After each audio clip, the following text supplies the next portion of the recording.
All right, how you guys doing today? We about to hop into Proverbs chapter 2. The first things first, though, just make sure you like that video. Hit a little exit full screen, scroll a little bit, like it, and then full screen it back up. You feel me? So if you didn't notice, I shaved. I got told I looked 10 years younger. I personally, when I did it, I told myself, I was like, I look like a blank 2K character, even though I don't even play 2K. But you know, when they got the my career thing, when you, I was just see my brothers make characters, and you get the base dude, he just look like this. You see what I'm talking about? Anyway, but it says, my son, if you will receive my words and hide my commandments with thee, right? So the first things first, he talks about receiving these words. You have to do that. It's an action, right? You can give me something. That doesn't mean I receive it, right? How many times you know something was regifted, you know? And even if it wasn't regifted, you can just reject it. When somebody gives you a gift, you're like, you can return it. When somebody hands you a gift and they're like, well, I can return it if you want. You're like, cool. Yeah, you go pack that up, right? Or return to sender, right? You didn't receive that package, you didn't bring it in, open it, right? Hide your commandments with thee. If you were to really, let's put a package in terms of this for my visual learners, right? Receive, right? This remote, right? I received this remote and I hide it with me. My hoodie pocket, boom. I've now taken and received it with me because I got it, I took it, and then I made it mine. Also, side note, I don't know what happened to my settings, but my microphone is now good enough to where it doesn't even need to be in this frame.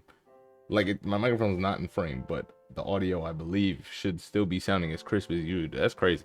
Anyway, so incline thine ear to wisdom and apply thine heart to understanding. Once again, these are actions.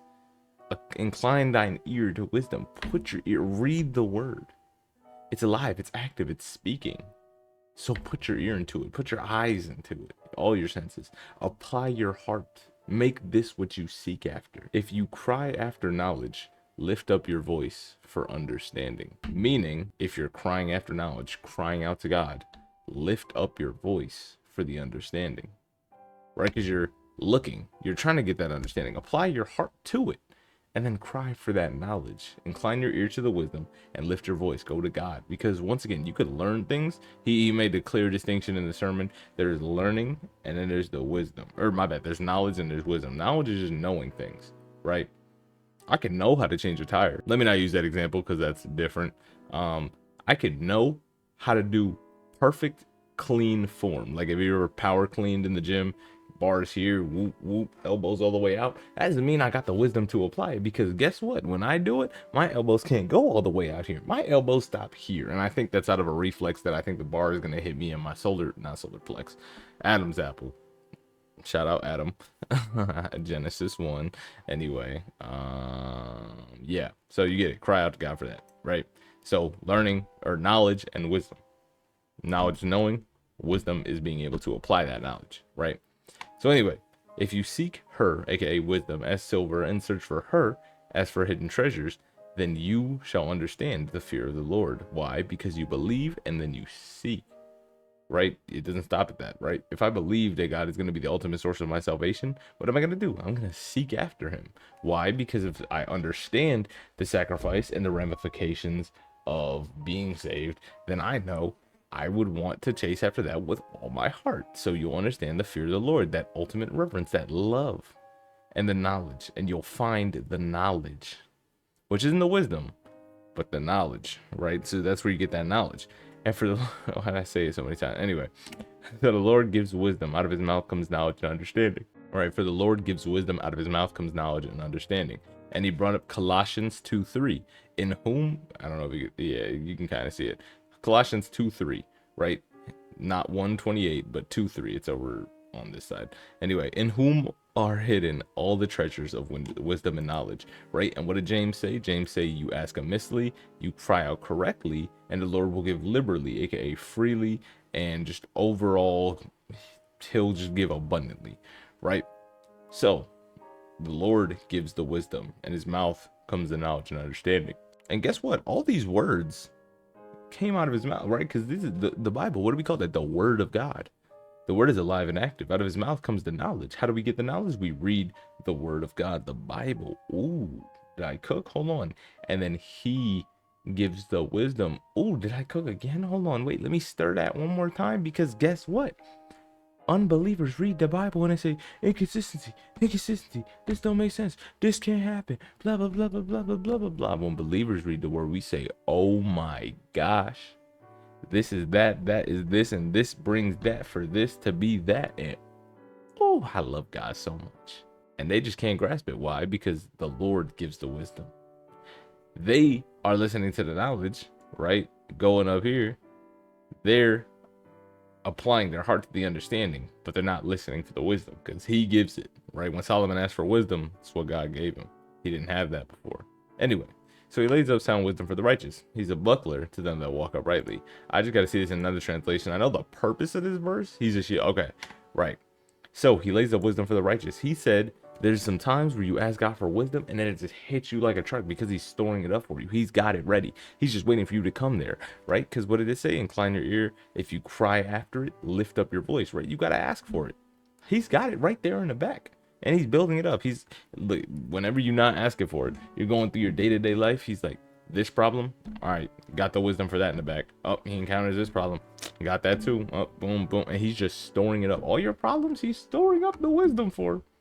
He's like, problem, throwing the wisdom in the back, right? Waiting. He's just sitting there waiting. He's holding all the wisdom. He's like, man, where's this guy? For my visual learners, don't worry, I got you. Oh, what is that? He's like, this is all your wisdom. He's like, man, I got so much. When he's going to ask, he's like, you want, I got your wisdom right here. These ones are still going to go in the back, but I got this one for you. Just got to ask. Oh, you want another? There you go. Right. And he's dishing them out. Yeah. So he stores up the wisdom for us. So that when we ask, he can give liberally, like it says in James, and not ask when we don't ask amissly, when we don't ask for our lust in our body, flesh, whatever word, I'm losing it. Okay. And then he's a shield to them that walk uprightly. He's going to protect us. That wisdom protects us. Why? Because we know sin creates some consequences. If you don't have that, right, if you get the wisdom and it stops you from sinning or helps you in your problems, it's going to protect you from certain outcomes, which we'll talk about a bit later. So he keeps the path of the judgment. He keeps the path of the judgment. He guards the paths of justice, preserves the way of all saints, right? He protects our way, the straight and narrow. He's guiding us along that. The 2 feet, okay, I looked up the thing about the footprints in the sand, and like when you only saw one footprint, I didn't, what's it called? I didn't abandon you, but I carried you, right? Because I was going to use that analogy, but I wanted to make sure it didn't come from the Bible because I didn't think it did, because I never heard about that coming from the Bible, and it didn't, right? The authorship is unknown, but it didn't come from the Bible. But anyway, he preserves the way of his saints. I think this is lending justice to that theory, right? He preserves the way. We're on the straight and narrow, but guess what? When the straight and narrow gets a little bit tough, guess who's going to be there to pick us up and guide us and preserve our way and guard our path of justice? Him. Why? It's straight and narrow. That means it's more challenging than the straight, narrow, than the bendy, wide road, or whatever I usually call it, right? Then shall you understand righteousness and judgment and equity and every good path. You'll understand all the ways you can go and every one that is good. You'll understand righteousness and judgment and equity, all the things that the Lord delights in. You'll understand. And when wisdom enters to your heart and knowledge is pleasant unto your soul, discretion will preserve you and understanding will keep you. Wise choices will watch over you, right? Discretion. I couldn't think of what discretion meant for a minute, right? Your wise choices, though, they'll watch over you. And this understanding you have gained will keep you safe. You'll be protected from certain things. That's why it's a shield. That's why it preserves our ways, right? Because some of the consequences that come from sin, you're just not going to have to deal with them because you know what to do. Now, if you still choose, because you still got that free will, if you choose not to listen to it, then, by all means, you're preserved and you won't be kept in that same manner. But when you do, it's different. And that's not to say there won't be any consequences, right? Because we know that following Jesus comes with afflictions and sufferings and all this type of stuff, but it's from a different level of that. It's not based on the things of this world. It's not like, but I listened to Jesus. Why did I get fired from my job from talking about Jesus? Because you offended somebody in the workplace. And it's not about that necessarily, but it's like Jesus said, look at the flowers of the field. They get clothed. Look at the birds. They don't sow and they don't reap, but I still give them food, right? You may lose your job, but guess what? You're still preserved. You're still kept. So deliver to its discretion shall preserve, the understanding will keep you, to deliver you from the way of the evil man, from the man that speaks froward things. And this man is the man who leaves the paths of uprightness to walk in the ways of darkness, who rejoices to do evil and delights in the frowardness of the wicked, whose ways are crooked and they froward in their paths. Right? So it's going to protect you from these people trying to push, pull, and turn, twist you any which way that they want to make you stray from that. But it's going to protect you and keep you from this man who does this thing, who leads the paths, who walks in the ways of darkness, rejoicing in evil, delighting in frowardness with the crooked ways, froward in their paths, deliver you from these strange women and from the stranger with flatterers with her words, right? And I will, let me not go there, but he did mention the fact in the sermon that if, you know, this is written from like a father perspective to a son perspective. So if it was written to a daughter, for example, it would say like, deliver you from the man, the strange man, and the stranger with flatters with his words, right? But it's father son type knowledge. So, you know, and that girl forsake the guide of her youth, aka the husband that she had, and forgets the covenant of her God, which is the marriage covenant. And even then, it could be talking about different covenants too, and different things, right? It's not just that, but that's a major one, and you don't want that strange woman that flatters with the words, right? Because the house is inclined to death, and her paths unto the dead. What does that mean? We'll get in another translation for you, right? Her house sinks down to death, and her paths to the departed, right? And he doesn't necessarily mean like, oh, you go with her, you're gonna die, right? But this is like the hyperbolic type of father to son speech, right? We're very literal, not literal, but we're very straight to the point, right? You go with this woman, it's gonna lead to this, and this. You don't want to do that, right? When delivering it to a daughter, you might be a little bit more soft with your approach, but a man to man, you got to say, yo, this is what it is. You don't do this because it's gonna lead to this, and this, and basically, all in all, that's gonna lead you to death, spiritual and or literal. And you don't want to mess with that, right? How many times have you? Well, I don't know about some of you, but how many times have you heard like, oh, this guy died over this girl, or this guy got jumped over this girl, this whatever. If you're familiar with King Von or whatever crazy story, his song series, it's constantly about, I talked to this girl, she helped me set up this guy because I liked her, and blah blah blah blah blah. Or this girl set me up because that was really her man and she was just playing me, right? Forsaking the, you know, strange woman flatters with the words, and it leads to death and her paths to the dead. Whether that be for the guy, he's metaphoric, well, killing in the song, or him getting shot at, whatever. I don't you get the point.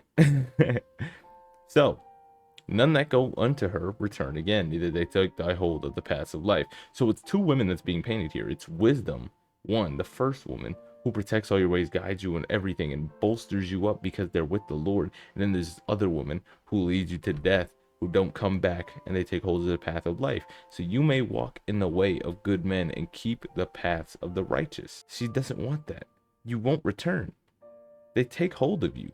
She doesn't want you to walk in the way of good men and keep the paths of the righteous, because the upright shall dwell in the land, and the perfect will remain in it. But the wicked will be cut off from the earth, and the transgressors shall be rooted out of it. And this is what I was saying earlier about the protection type thing. He wasn't saying it's a literal, you know, you're going to be thrown out of your land, taken off of your house, or whatever the case is. But, you know, if your inheritance is in heaven and you get messed up, messing with this woman or messing with anybody, you know, the wicked will be cut off from the earth, and the transgressors will be rooted out of their inheritance, because you can throw it away.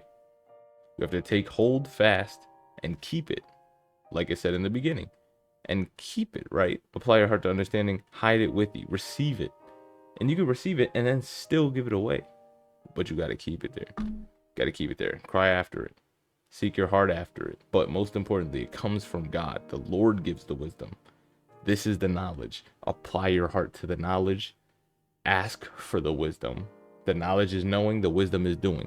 Apply yourself to learn, get the knowledge, and ask for the wisdom to apply it to your life, because that makes the difference in these daily battles and struggles that we have in our fleshly, fallen bodies. But the Lord gives liberally, like he said in James. He gives freely. And what else did he say? He stores it up for us. He layeth up that sound wisdom. He layeth it up, waiting for you to ask.